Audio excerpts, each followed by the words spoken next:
안녕하세요, 임준수입니다. 자, 2022년도 한국사 기출문제풀이 시작하도록 하겠습니다. 제가 타이틀을 뭐로 달아놨죠? 2024년도를 대비한다. 그래서 2022년도 문제풀이, 요것을 보시는 분들 2023년 문제풀이도 함께 보셔야 됩니다. 두 2개년도의 국가직 문제풀이를 살펴보면서 시험이 이런 식으로 등장을 하겠구나, 출제가 되겠구나, 그래서 2024년도는 이런 식으로 준비를 해야 되겠구나 라는 것을 아시라고 제가 이 강의를 찍게 됐습니다. 과거를 넘어 미래의 합격으로 함께 나가보도록 합시다. 합격 전략, 어떻게 대비해야 되는지를 중점으로 이 강의를 보시기 바랍니다. 물론 내용 학습도 일부 들어가 있습니다. 자, 먼저 1번 문제 한번 살펴보시죠. 가족이 죽으면 시체를 감회장에다가 그 뼈를 추려서 이 가족 공동묘를 얘기하고 있네요. 이거 옥저의 풍습 되겠습니다. 초기 철기 여러 국가들 가운데서 옥저는 어느 나라의 간섭을 받았다? 바로 고구려의 간섭을 받았다. 그래서 고구려와 상반된 고구려한테 간섭을 받아가지고 고구려와 상반된 혼인 풍속을 갖고 있어요. 이렇게 한번 이야기를 만들어 볼까요? 옥저는 고구려의 간섭으로 왕이 등장할 수 없었다. 왕이 없이 읍군 삼로라는 군장이 다스리는 군장국가였더라. 주요 특징으로서는 가족 공동무덤이 있다. 이것도 한번 생각을 해보면 고구려한테 엄청 당하니까 가족들은 죽어서도 함께 똘똘 뭉치자라고 한 거 아닐까? 한번 생각을 해봅시다. 고구려의 혼인 풍습이 서옥제라고 하는 대릴사위제입니다. 남자가 여자 집 가서 사는 거예요. 남자가 여자 집. 고구려한테 그렇게 당했는데 혼인만큼은 내 맘대로 할 거야 라는 옥저의 최후의 발악. 그것이 뭐냐? 여자가 남자 집에 가서 사는 형태. 그것이 바로 민며느리제입니다. 여러분, 민달팽이 아시죠? 민달팽이가 뭐예요? 민달팽이.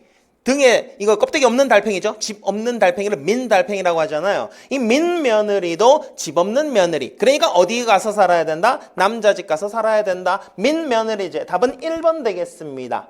사출도를 다스렸었다. 이것은 부의 풍습이고요. 그 다음에 소도라는 신성구의 것은 삼한의 풍습이죠. 재정 분리를 보여주는 무천이라는 제천 행사가 있었다. 이것은 하늘에 대해서 춤을 춘다라는 거기 때문에 이것은 동해의 풍습 되겠습니다. 자, 학습 전략은 기본 내용을 확인한다예요. 이것은 충분히 유추 가능한 문제 되겠습니다. 너무 지엽적으로 세시 풍속들 하나하나 살펴볼 필요는 없다는 거예요. 기출됐었던 내용 플러스 기본 내용. 당연히 기본 내용을 공부하면 기출 문제 속에 들어가겠죠. 자, 유네스코 세계유산 옳지 않은 것 한번 살펴봅시다. 문화재 문제가 나오면 큰일 났다 하시는 분들이 있는데 겁내하지 마세요. 겁내하지 마세요. 나올 것들이 나옵니다. 나올 것들이 나와요. 자, 무령왕릉에는 무덤 주인공을 알려주는 지석이 있다. 무령왕릉 지석이 있죠. 무령왕릉은 벽돌 무덤이고요. 이 무덤이 무령왕의 무덤이라는 걸 알 수 있는 지석이 있습니다. 여러분, 이렇게 세우는 게 비석이고요. 무덤 안에 넣어놓는 게 묘지석이에요. 여기에 토지신에게 땅을 매입해요. 그리고 왕을 넣어놨습니다. 그게 이제 여기 무령왕을 넣어놨는데, 사마왕을 넣어놨는데, 그래서 요거는 무슨 색채도 있습니까? 도교적 색채도 들어가 있다까지가 학습 내용이었어요. 벽돌 무덤이다, 도교적 색채다, 중국 영향이다까지가. 자, 그리고 1번 미륵사지 석탑은 목탑 양식 맞습니다. 백제 석탑인데 이거 백제 거다라는 거 기본 내용이고요. 정림사 5층 탑도 이것도 목탑 양식, 둘 다 5층 목탑 양식이고, 미륵사지 석탑은 최근에 복원됐었고요. 그 다음에 백제 5층 석탑, 정림사지 5층 석탑이라는 것까지가 기본 내용입니다. 됐나요? 이건 복원한 거고, 층수를 세리지 않습니다. 미륵사지 석탑은. 자, 그러면 문제는 3번인데 소거해도 풀 수 있어요. 소거해도 3번이 답이고, 자, 이거는 뭐 어떤 식으로 풀어야 되느냐? 고구려 백제의 수도가 어디로 바뀌게 됩니까? 먼저 한성이었었죠. 한강 위례성이었었고요. 한강 유역에. 그리고 웅진으로 쫓겨나게 됐었고, 성왕 때 사비로 천도를 하게 됩니다. 현재 지명은 공주고요. 그리고 부여 되겠습니다. 그러면 주요 무덤들이 어디에 있을까요? 여기 세 군데에 있는 거예요. 세 군데에. 초창기 무덤이 어디입니까? 바로 한성입니다. 초창기 무덤은 고구려에 영향받아서 계단식 돌무지 무덤이 주로 있죠. 그 다음에 세련된 형태라고 하는 굴식 돌방 무덤이 여기에 등장을 합니다.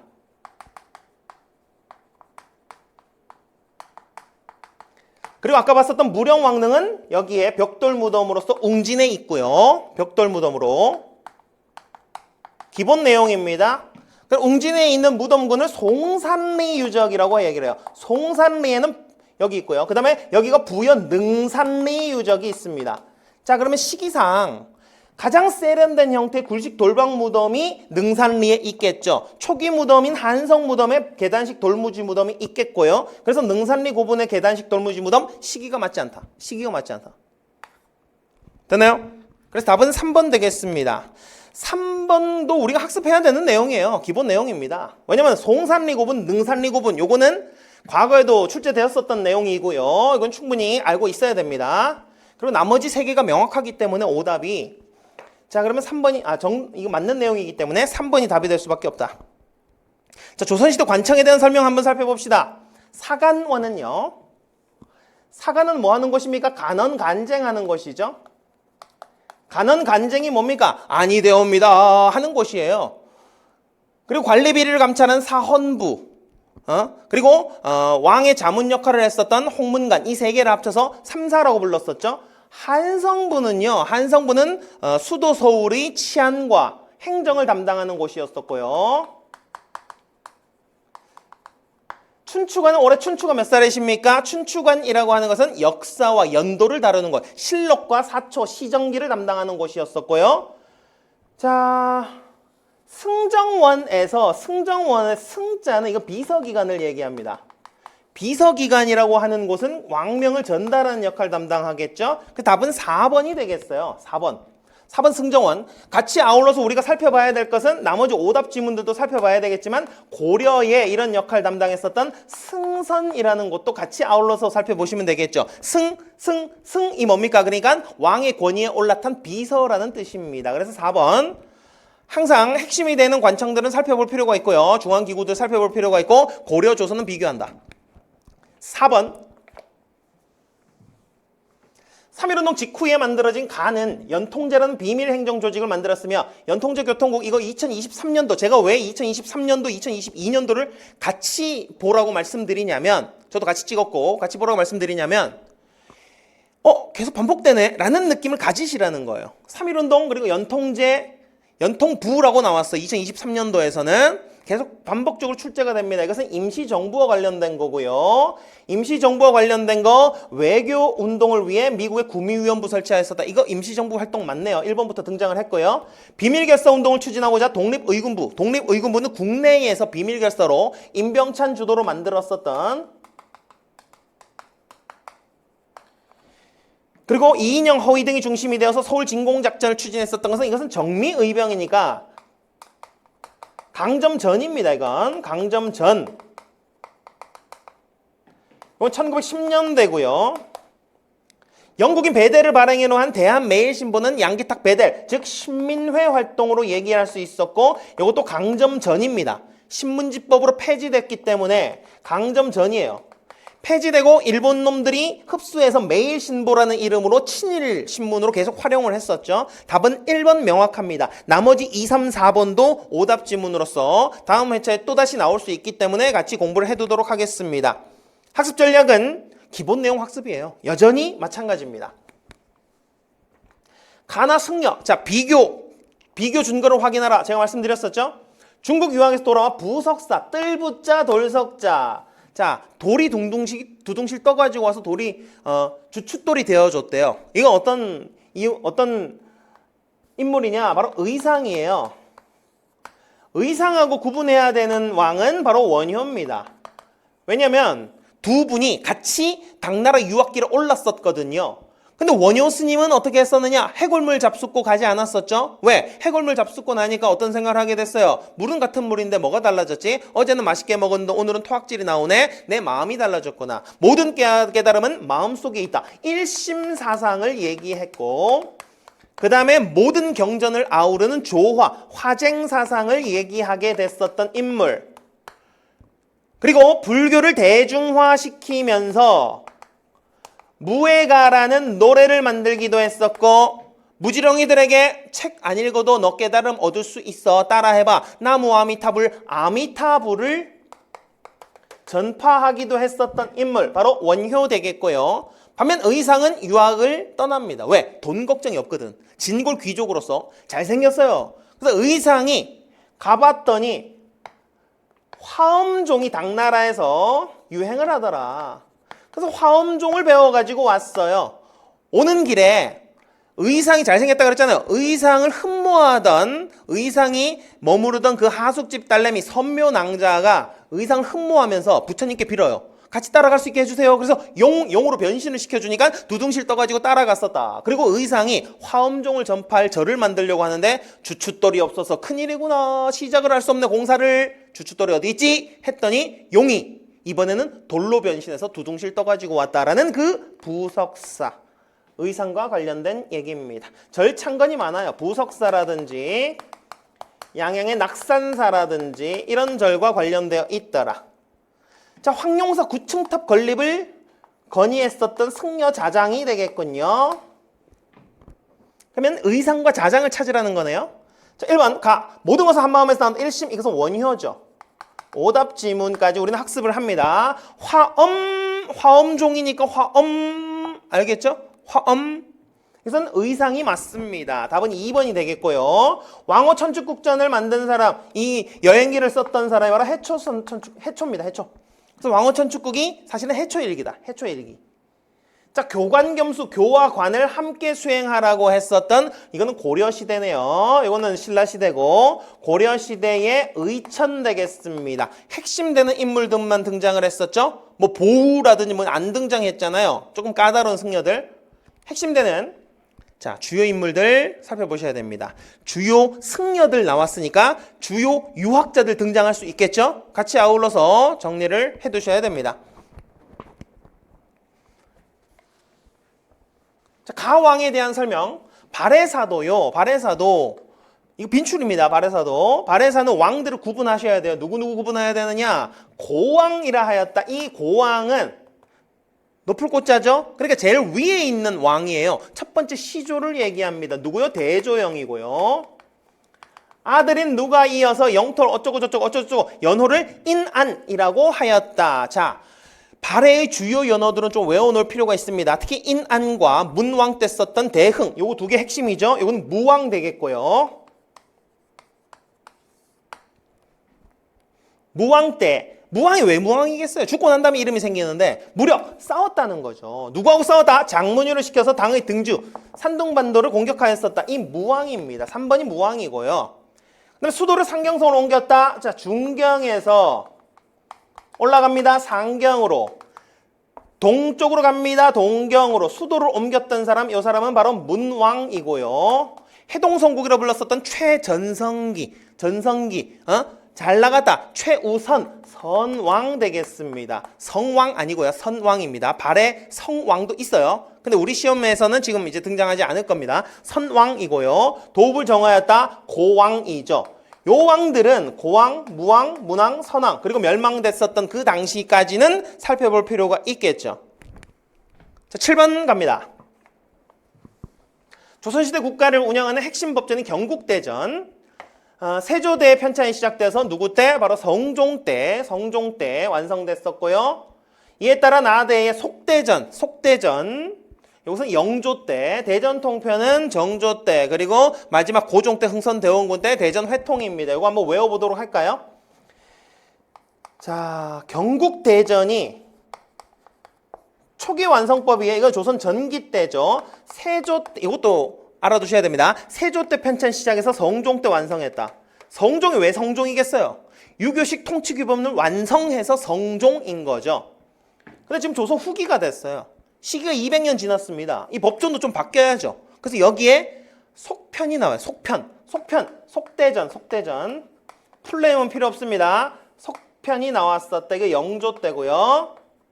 또 한 번 더 바뀌었는데 그냥 이렇게 외울게요. 한 번 더 보완되었다라는 의미지만 영조, 할아버지 마음에 안 들어. 우리 아버지 죽였어. 사도세자 죽였어. 할아버지 마음에 안 들어. 정조 때 통편집에 마음에 안 들어. 대전은 법전이고 통편했다. 그러면 조선의 마지막 법전으로서 대전은 법전이라는 뜻이고요. 자, 지금까지 있었던 법전 다 모으는 걸 뭐라고 합니까? 여러분들 모임이 있어요? 무슨 회라고 그러죠? 무슨 단체? 회, 모으다. 회, 모아. 그래서 한 권으로 통하게 만들어라. 법전을 다 모아. 회, 통하게 모아서 통하다. 마지막 법전이라는 뜻입니다. 누구 때요? 흥선대원군 때. 왕은 누구죠? 고종입니다. 각각의 왕들 한번 살펴보도록 하겠습니다. 홍문관을 두어 집현전 계승하였다. 성종 맞고요. 서원을 붕당의 근거지로 인식하여 대폭 정리한 사람 누가 있느냐? 바로 영조 때 1000여 개에 달하던 것을 600개로 600여 개에 달하던 것을 흥선대원군 때 고종이 왕이죠. 47개만 놔두고 없앴다. 그래서 서원 정리하면 이 두 명입니다. 서원 정리는 사도세자 무덤을 화성. 자, 요것은 정조겠죠. 정조. 맞습니다. 삼정의 문란을 바로잡기 위해 삼정 이정청을 설치했다. 삼정의 문란 때문에 일어났었던 두 차례 엄청난 농민 봉기가 있죠. 1811년 홍경래의 난, 1862년 임술년에 일어났었던 임술 농민 봉기. 자, 임술 농민 봉기 이후에 삼정의 문란을 바로잡기 위하여 삼정을 바로잡기 위한 관청, 삼정 이정청을 설치했었다. 이것은 세도 정치니까 철종 때입니다. 세도 정치는 순조, 헌종, 철종 3대 60여 년. 되나요? 그래서 4번은 잘못됐다. 자, 조선시대 주요 왕들의 업적은 살펴볼 필요가 있고 조선시대 정치 변화와 흐름은 명확하게 파악해 두셔야 됩니다. 자, 이 사건의 명칭을 한번 살펴보시죠. 중종에 의해 등용된 조광조. 조광조는 현명하고良심 있는 사람을 뽑는 현량과라는 추천 전거 제도를 실시하였었다. 그러면 조광조는 살인이고 이 살인이 제거된 사건은 김효사화죠. 이건 너무 직접적인 답이 나오네요. 김효사화인데 우리 답은 이 학습을 하셔야 되겠죠? 자, 여기서 뭐 학습을 하셔야 되느냐? 무오사, 갑자사, 김효사, 을사사 이것은 외우셔야 돼요. 무갑기, 을 이렇게 외우셔야 되고 훈구가 사림을 공격하여 사림들이 화를 입은 사건 사화라고 합니다. 4차례. 왕들도 외웁니다. 자, 무오사, 갑자사는 연산군 때 그리고 중종 때 김효사화가 있었고요. 조광조가 제거되는 명종 때 을사사화가 있었습니다. 요건 학습을 하셔야 되는 주제예요. 지금 간단하게 한번 살펴볼까요? 김종직이라고 하는 사림이 조의제문, 조문을 하나 썼는데 이것이 세조의 왕위 찬탈을 비판하고 있더라. 세조는 연산군의 증조 할아버지다. 무오 할아버지 욕했어. 그리고 연산군 엄마를 쫓아내서 어머니 원수를 갑자사와 단순하게 외워주시고요. 무오 할아버지 욕했던 조문, 엄마 원수 갑자사와 이후에 중종이 조광조를 중심으로 개혁 시도를 합니다. 그러자 또 훈구파들이 이상한 공작을 꾸며요. 자, 잎이 널떡한 나뭇잎에다가 주초위왕이라는 한자를 꿀로 새겼대요. 그러니까 벌레들이 그 꿀 따라서 글자를 파먹었다라는 거 아닙니까? 그것을 중종이 보고 얘기하는 거죠. 이 글자가 뭐냐? 주초위왕인데요. 그 무슨 뜻이냐? 주초를 합치면 조가 됩니다. 조가 왕이 된다는 뜻입니다. 누가 반란을 꾀하느냐? 앞으로 해도 조, 뒤로 해도 조, 조광조가 있사옵니다. 해서 조광조가 죽었다. 자, 옛날에 스펀지라는 그 프로그램에서 실험을 했어요. 꿀로 글자를 새기면 과연 벌레가 그 글자대로 갉아먹을까? 실험을 했더니 벌레들이 꿀만 빨아먹더라. 하여튼 이 아주 기묘한 일이 생겼죠. 벌레들이 글자를 갉아먹다니. 김효사화 외워주시고요. 그 다음에 명종 때 을사사화가 일어났었는데요. 이 을사사화는 왕실의 외갓집들끼리 다툼을 하는 가운데에서 살인들이 피해를 봤었던, 즉 갑이외척이에요. 갑끼리 싸우는데 을이 살인입니다. 을살인들이 사망했다. 을사망, 을사사화 이런 식으로라도 단순화해서 암기를 하셔야 됩니다. 아시겠죠? 자, 객관식스러운 암기는 필요하다고 제가 말씀드립니다. 요 흐름들 알아두셔야 요거보다는 조금 어려운 수준의 문제가 나왔을 때도 찾을 수 있더라, 답을.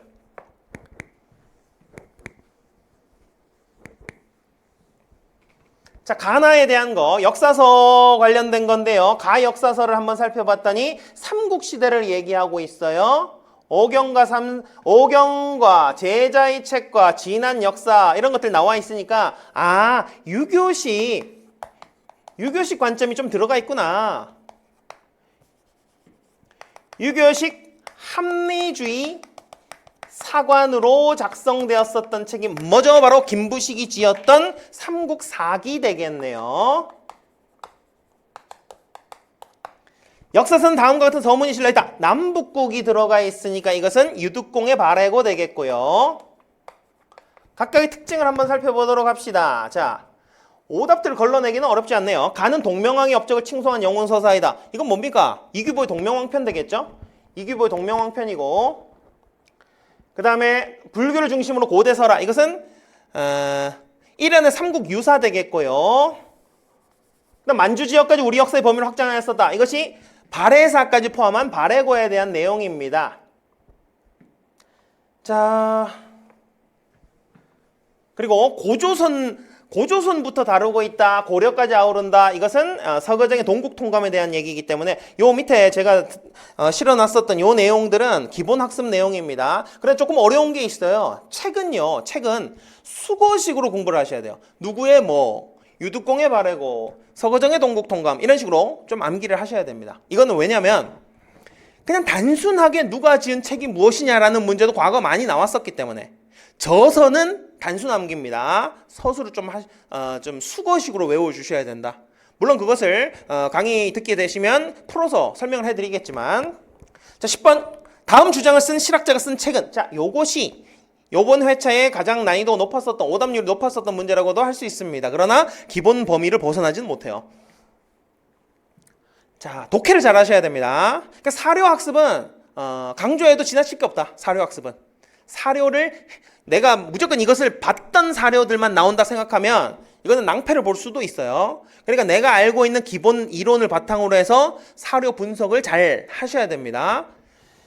토지를 겸병하는 자라고 해서 어찌 진정으로 빈민을 못 살게 굴고 나라의 정치를 해치려고 하겠는가. 근본을 다스리고자 하는 사람이 역시 부호를 심하게 어쩌고 저쩌고.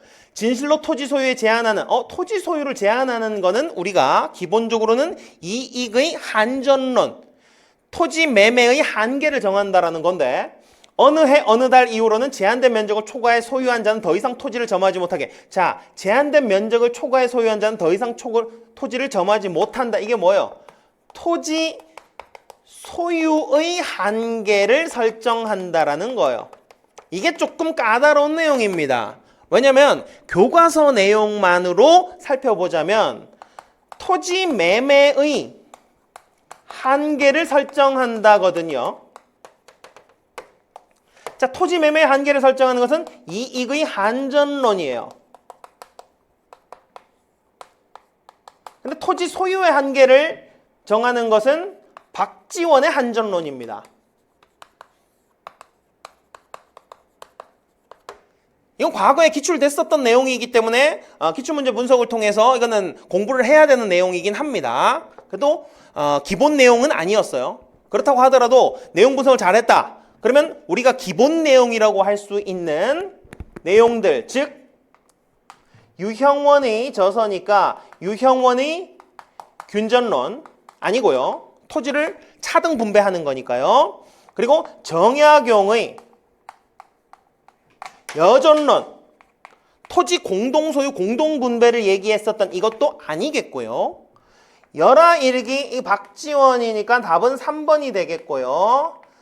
이익의 성호사설 한전론이니까 우리가 기본적으로 알아야 되는 내용 1번, 2번, 4번과는 뭔가 좀 다르다. 다른 한전론 3번을 찾아야 됩니다. 소거법으로도 풀 수 있고요. 아니면 이것은 사료학습을 꼼꼼하게 하셨다면 기출문제 분석에서 다뤄보는 주제예요. 다뤄보는 사례입니다.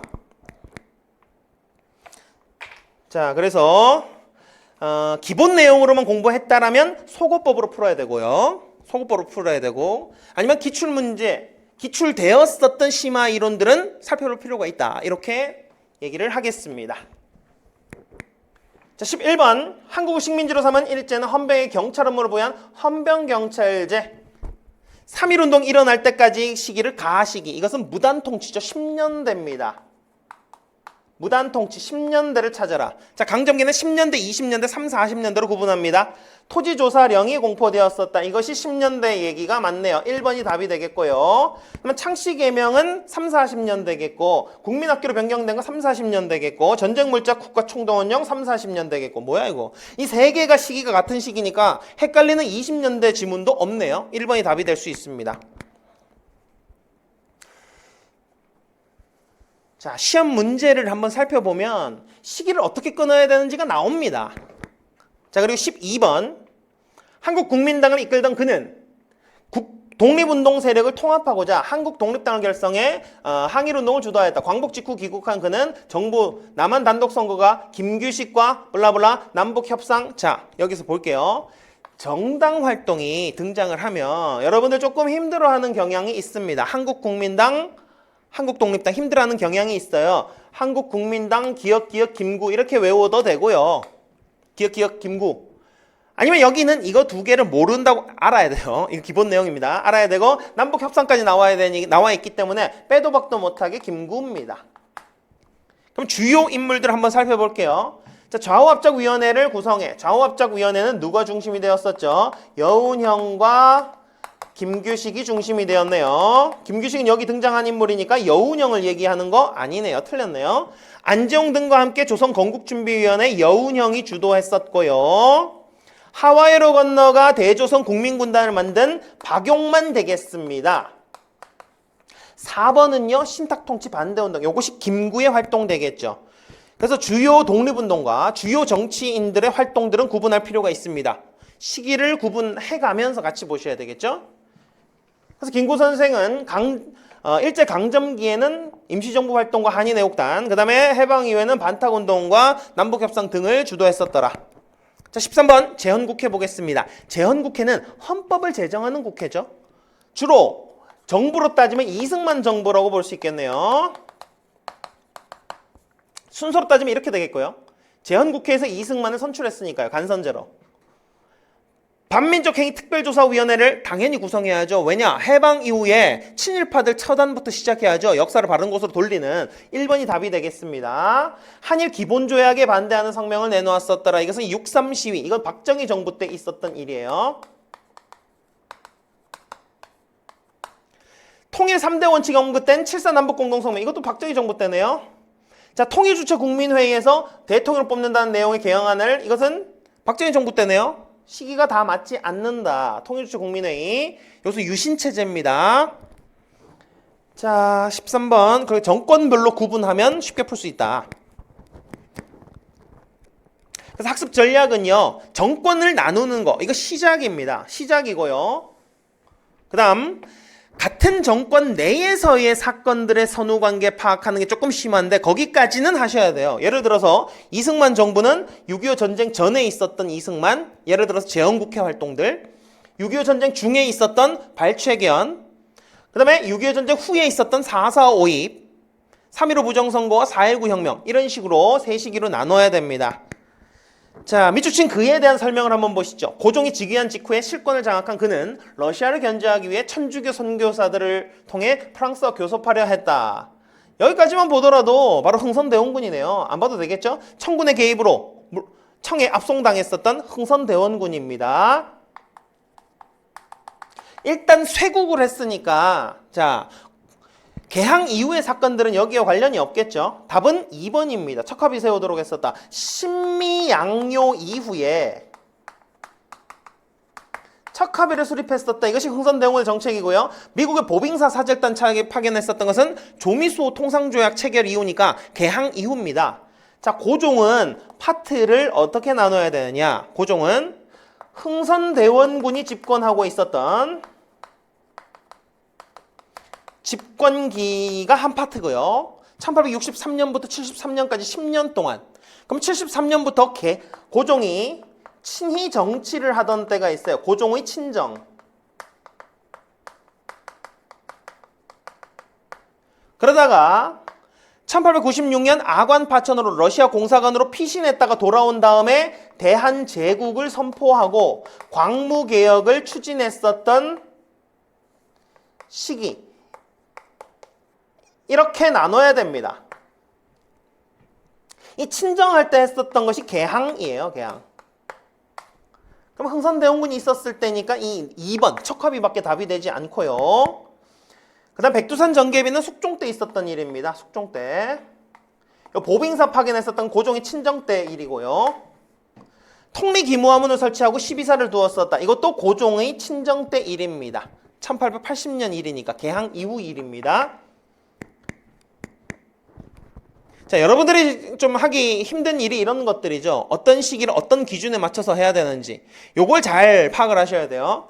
자, 학습 전략은 한 시기 고종 이렇게 나눠질 수 있더라. 됐고요. 그럼 이 왕에 대한 설명을 봅시다. 백제 계로왕은 장기와 바둑을 좋아하는데 도림이 고하기를 제가 젊어서부터 바둑을 배워 어쩌고 저쩌고 그 실정을 고하니 이 왕이 기뻐하여 백제를 치려고 했다. 자, 백제를 치려고 했어요. 이 왕이. 계로왕을 치려고 했었던 이 왕은 누굽니까? 바로 백제왕을 죽음에 이르게 했었던, 계로왕을 죽였었던 장수왕 되겠죠. 장수왕은 평양으로 도읍을 천도했었던 1번이 답이 되겠고요. 이건 고국천왕, 어디서 본 것 같네요. 23년도 기출문제에서 나왔었던 지문들이네요. 낭낭정령, 미친무력, 미천왕 되겠고요. 그 다음에 신라에 침입한 왜군을 낙동강 유역에서 물리쳤다. 이것은 광개토대왕 되겠죠. 자, 이 지문이 그대로 등장을 합니다. 주요 왕들의 업적을 파악하고 그 다음에 기출문제 분석을 해야 됩니다. 요거 22년도에 나왔었던 지문, 23년도에 나왔던 지문 중복되죠. 기출문제 분석은 그만큼 중요하다. 자, 16번. 다음 설명에 해당하는 문화유산을 한번 보도록 하겠습니다. 문화는요, 주요한 특성과 역사적인 의의, 요것만 가지고 푸는 거예요. 자, 주심포 양식이라고 하면 우리가 주요한 사료 중에서 두 가지를 찾을 수 있습니다. 주심포는 안동 봉정사 극락전과 부석사 무량수전이 대표적으로 언급이 됩니다. 고려시대 거고요. 그 다음에 가장 오래된 목조 건축물 나오면 이것의 의의입니다. 부석사 무량수전은 대표적으로 주심포 양식 플러스 배흘림 기둥 뭐 이렇게 나올 수 있겠고요. 부석사는 신라시대 의상이 창건했었고 무량수전은 고려시대 전각이다. 그래서 답은 2번이 되겠고 이건 동대문이겠고 보물 1호. 합천 해인사 장경판전 이거는 유네스코 문화유산에 지정되어 있는 건물입니다. 해인사에 뭐가 있습니까? 팔만대장경이 있죠? 이 팔만대장경은 유네스코 기록유산, 이 팔만대장경이 보관되어 있는 전각 건물은 유네스코 문화유산. 답은 2번입니다. 주요 문화재가 지닌 역사적 가치, 의의. 그러니까 가장 오래된 목조 건축물은 최초의 무엇은 이런 것들은 알아두셔야 된다는 거예요. 아시겠죠? 자, 17번. 아간파천 이후 러시아의 영향력이 강화되고 열강의 이권 침탈이 가속화되고 있다. 서재필 등이 만든 거 당연히 독립협회고요. 독립협회의 기본적인 활동, 독립문을 만들었다. 그 다음에 독립신문을 발행했었다. 영은문 있던 자리 부근에 독립문을 세웠다. 이게 기본이겠죠. 그리고 만민 공동에 개최했었던 거 이런 내용들이 들어갈 겁니다. 2번이 답이 되겠고요. 교육 입국조서는요. 갑오개혁 때 내용이고요. 2차 갑오개혁 때 내용이죠. 그 다음에 개혁의 기본 강의 홍범 14조 이것도 마찬가지로 갑오개혁 2차 갑오개혁입니다. 일본의 진 빚을갚자는 국채보상운동 이것은 서상돈 김광재가 대구에서 시작했었던 운동 되겠네요. 국채보상 그럼 국채보상 기성회 이렇게 들어갈 수 있겠습니다. 주요 단체제로 활동, 아주 기본적인 활동. 그래서 22년도 문제가 가장 쉽다라는 평가를 받습니다. 합격자들의 평균은 무려 95점 넘어갑니다. 97점을 넘어가요. 그냥 다 맞춰야 된다는 겁니다. 이거는. 충분히 여러분들도 할 수 있습니다. 기본 내용 그리고 계속해서 반복 학습을 한다면. 가시기에 사실로 옳지 않은 것을 봅시다. 무신정권 몰락하고 그러면 여기서 원간섭기겠네요. 원간섭기. 그리고 공민왕이 즉위했었던 것은 반원자주 정책이니까요.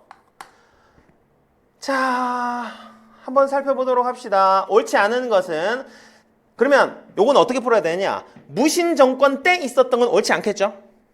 그럼 공민왕이 했던 것은 옳지 않겠죠? 그럼 여기는 공민왕이 했던 공민왕의 업적을 찾으라는 거예요. 쌍성총건부가 수복된 것은 공민왕이 했던 일이기 때문에 3번이 옳지 않습니다. 가에 안 들어갈 내용이에요. 이것들은 가에 들어갈 내용들입니다. 조금 까다로운 시기가 바로 제왕운기 저술 시점인데요. 자, 제왕운기는 대표적으로 원간섭기 때 우리 민족에 우리가 이제 패배의식을 갖게 됐었잖아요. 이 민족 정신을 고취시키기 위하여 제왕, 여러 왕들의 이야기를 짓기 시작했다. 그 왕 중에 시작이 바로 단군이더라. 그래서 고조선의 역사를 담고 있는 책이 여기에요. 원간섭기 때 만들어졌었다. 답은 3번 되겠습니다. 여러분들, 이 사이의 시기를 묻는 문제는 옳은 것은요. 옳은 것은 이것의 결과 혹은 이것의 원인이 될 가능성이 굉장히 높고요. 자, 옳지 않은 것은 얘가 했던 거나 이전에 있었던 일을 찾으시는 거겠죠. 그러니까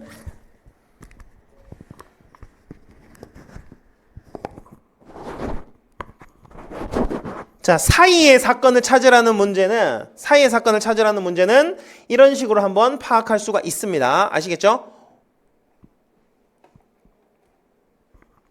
자, 공민왕 이전까지의 사건이 가에 들어갈 수 있다. 공민왕의 업적은 오답이 되겠고, 다시 말씀드리지만 옳지 않은 것을 찾는 문제를 틀리면 절대 안 된다. 19번. 이 나라에는 관리에게 정해진 면적의 토지에서 조세를 거둘 수 있는 권리를 나누어주는 전시과라는 제도가 있었다. 자, 참고로 22년도 문제를 보시는 순간 한국사 선생님들이 위기의식을 느꼈다고 합니다. 저는 좋아했지만. 왜 위기의식을 느꼈냐?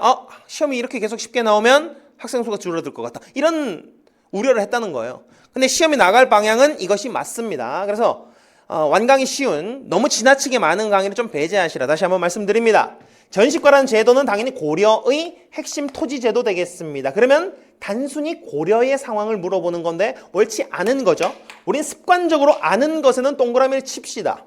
옳지 않은 것에는. 자, 재정을 관리하는 관청으로 3사를 두었다. 고려가 맞습니다. 만약에 조선이었다면 3사가 언론기관이었었죠. 견제와 비판. 자, 곡물부과 기준이 가호에서 토지로 바뀌었었다. 가호에서 집집마다 내라. 특산물, 이 곡물은 특산물이고 특산물을 집집마다 내라 해서 토지 기준으로 바뀌었다. 토지 1결당 미국 12두를 내게끔 바뀌었었던 바로 대동법 관련된 거기 때문에 이것은 조선입니다. 자, 비교 준거 고려 물어보는데 옳지 않은 건 조선일 가능성이 높다. 자, 생산량의 10분의 1에 해당하는 조세를 거두어들였었다. 이것은 고려 조선 동일입니다. 소라는 행정구역에서는 수공업자들이 모여서 물품을 생산했었다. 이것은 고려에 대한 설명이고요. 답은 2번 되겠습니다. 그러니까 고려와 조선은 항상 비교해서 공부를 하셔야 됩니다. 고려와 조선 비교. 고려에 대한 설명으로 옳지 않은 것은 조선. 조선에 대한 설명으로 옳지 않은 것은 고려. 옳지 않은 문제는 무조건 맞춘다.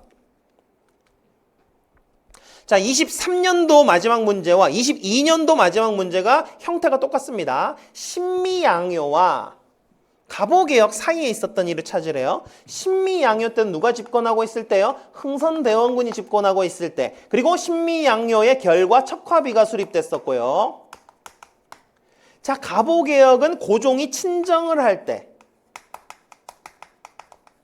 고종이 친히 정치를 할 때. 그러면 갑오개혁이 일어났다는 것은 이미 이전에 개항이 일어났고요. 개항이 확대되면서 미국과도 조미수호 통상조약이 체결이 됐다라는 거죠. 개항과 개항의 확대가 일어난 상태. 자, 연도를 적지 않더라도 충분히 찾아볼 수 있습니다. 왜냐?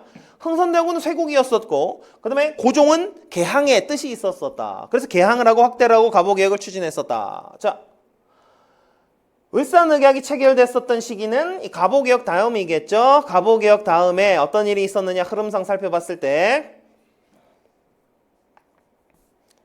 자, 1894년에 주요한 사건들이 많이 일어납니다. 세 가지 사건이 있어요. 갑오개혁이 있었고요. 그 전에 동학농민운동이 있었고요. 그리고 청일전쟁이 일어납니다. 명성황후가 외세 의존적인 성향을 굉장히 강하게 가지고 있었어요. 그래서 청나라한테 계속 구원을 요청했었던 명성황후가 동학농민운동 때도 구원을 요청하게 됩니다. 그런데 청일전쟁에서 누가 승리를 했으면 일본이 승리하는 걸 보면서 일본으로 갈아타야 되나 라는 생각을 할 때 러시아, 프랑스, 독일의 3국 간섭이 일어나요. 그래서 일본이 승리했었지만 요동반도를 넘겨받았었지만 다시 돌려주는 정책을 취할 수밖에 없었다. 그래서 이때 명성황후가 러시아한테 붙어야 되겠다. 친러 정권을 수립하자. 거기에 대한 반발로 일으킨 사건이 바로 을미사변 되겠어요. 을미사변. 이게 을사늑약이었네요. 을사늑약은 1905년 있었던 외교권 박탈하는 사건이었었고요. 정미의병은 1907년 있었던 사건이고요. 이건 연도암기가 중요한 게 아니라 보세요. 이 을미사변이 일어났었던 1895년에 을미의병 운동이 일어납니다. 그리고 을사늑약이 일어났을 때 을사의병이 일어났고 정미의병이 1907년에 일어났어요. 순서상 이렇게 된다고요. 그리고 오페레트 도굴 사건은 신미양요와 병인양요 사이에 있었던 사건입니다. 그리고 조미수호 통상조약이 체결됐었던 것이 개항의 확대되겠어요. 그래서 답이 되는 것은 4번이 명확한데 자, 근대사 학습하다 보면 여러분 보세요. 연도를 암기하는 게 더 편할 때가 있어요. 볼까요? 제가 연도 암기를 최소화한다 그랬었죠? 근데 공부하다 보면 연도 암기가 더 편한 문제풀이도 있다는 말이에요. 자, 그래서 여기 보시면 가에 들어갈 사건은 명확하게 찾을 수 있는데 근대 주요 사건들의 연도 정도를 암기해 두는 것도 하나의 방법이 될 수 있습니다. 무조건 외워야지만 풀 수 있는 문제는 아니지만 외워서 더 편하다? 그러면 외워버리는 거죠. 이해되나요? 그 주요 사건들이 뭔데요? 그것은 기출문제 통해서 주요 사건들을 선정해서 제가 말씀을 드리도록 하겠습니다. 추후에. 자, 그래서 기본 내용을 학습한다라는 것은 변함이 없고요. 외워서 더 편한 것들을 외워버린다. 자, 그리고 문제 형태는 계속해서 이렇게 반복적으로 나온다라는 거 살펴볼 수 있습니다. 22년도, 23년도 마지막 문제가 똑같은 형태였었더라. 그러면 우리가 대비하기가 쉽겠죠? 그럼 대비하기 쉬운 게 여러분만일까요? 모든 사람들이 다 대비하기 쉽겠죠. 그래서 만점에 가까운 점수를 맞아야 됐었던 회차입니다. 여기는. 그리고 우리가 앞으로 현실적인 난이도로 봐야 될 것은 2023년도 요거보다는 한 문제 정도 어려운 수준. 그러니까 90점 정도의 합격선, 90점, 95점 사이의 합격선을 가지고 있기 때문에 여러분들은 많이 틀려도 한 문제 아니면 다 맞는 수준의 준비를 하셔야 된다는 거예요. 자, 마무리하겠습니다. 자, 한국사 대비 전략, 학습 전략 이걸 보려고 지금 기출문제 분석을 했던 겁니다. 최근 2년간 쉬워진 기조에 맞춰서 준비를 하셔야 되고요. 어렵게 하시면 안 됩니다. 기본 내용 중심으로 반복 학습한다. 그 다음에 기출문제는 계속 중복되기 때문에 주제, 사료, 오답 보기 꼼꼼하게. 그 다음에 시기 구분 방법이 있어요. 그 방법에 의해서 구분을 하셔야 되고요. 그 다음에 항상 이론 학습의 마지막은 비교입니다. 비교. 그리고 문제 풀고 오답 분석을 하면서 학습할 때도 비교로 합니다. 그리고 객관식스러운 암기는 당연히 필요하더라. 왜요? 지명 이해 안 됩니다. 외워야 되고요. 사람 이름 이해 안 됩니다. 외워야 되고요. 근데 조약들, 조약 이름 자체가 연도로 구성되어 있어요. 가보년에 일어났다, 가보개혁 이런 식으로 조약들도 마찬가지고 개혁 이름도 마찬가지고 그래서 사람 이름, 지명, 그리고 연도, 그리고 조약, 단체 이름 이런 것들은 단순 암기해야 될 가능성이 굉장히 높다. 그리고 최근 2년간에 독립운동 단체들이 많이 안 나왔기 때문에 임정 정도 나왔었고 그래서 독립운동사가 조금 더 꼼꼼하게 나올 가능성도 있더라. 자, 이렇게 준비를 해주시면 여러분들 원하는 결과를 얻을 수 있지 않겠나 싶습니다. 자, 준비 잘 하시고 여러분들 원하는 뜻을 이루시기 바랍니다. 고생하셨습니다.